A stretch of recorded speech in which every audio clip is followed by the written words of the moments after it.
तर वसई परिसरातल्या रांचेत गावामध्ये पिसाळलेल्या कुत्र्यानं अचानक हल्ला करत 7 ते 8 जणांना चावा घेतल्याची घटना घडली।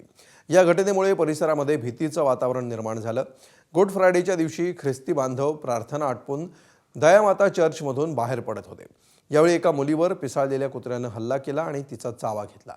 तिला वाचवण्यासाठी धावलेल्या 2 जणांना देखील कुत्र्यानं चावा घेतला। त्यानंतर पुढे जात या कुत्र्यानं आणखी 4 हल्ले केले। या घटनेनंतर पुन्हा एकदा भटक्या कुत्र्यांच्या प्रश्नावर ठोस उपाययोजना करण्याची मागणी नागरिकांकडून जोर धरू लागली आहे। सकाळच्या वेळेत मला आमचे ज्येष्ठ कार्यकर्ते त्यांनी फोन केला होता। लगेचच आम्ही डीएन-पेटीतला पोहोचले। जवळपास 7 ते 8 लोकांना हा पिसाळलेला कुत्रा चावलेला आहे। रांचेत गाव म्हणून आहे, तिथे दयामाता चर्चच्या जवळ असे 2 ठिकाणी त्या कुत्र्यांनी अटॅक केलेला आहे। गेल्या महासभेला पण आम्ही हा विषय घेतला होता। त्यावेळी आपले उपमहापौर मार्शल ऑफिस साहेबांनी सदर विषयाचा पाठपुरावा सुरू केलेला आहे। डॉग शेल्टरसाठी त्यांचा प्रयत्नही चालू आहे।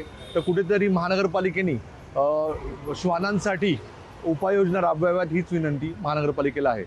आज सकाळी मी चर्चमधून येत होती, मग जेव्हा मी आली तेव्हा एक भयानक कुत्रा माझ्या मागे लागला आणि त्याने मला चावलं। बट मी त्याला माझ्यापासून दूर करायचं ट्राय करत होती, पण तो जातच नव्हता। मला असं पकडून ठेवलेलं की मी जाऊच नव्हती। काही कुठे चावलं तुम्हाला?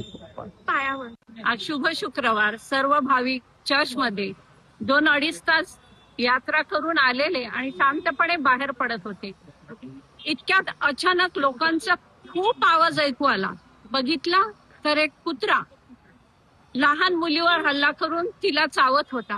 तिला सोडवायला गेलेल्या आणखी 2 माणसांना त्याने तिथे हे केलं। आमची फक्त एकच अपेक्षा आहे की लवकरात लवकर महानगरपालिकेच्या लोकांनी या भटक्या कुत्र्यांना पकडून नेऊन सुरक्षित जागी सोडावं, म्हणजे सामान्य माणसाच्या जीवावर बेतणार नाही।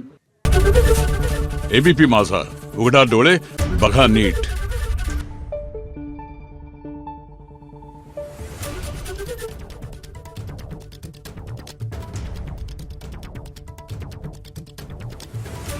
Thank you.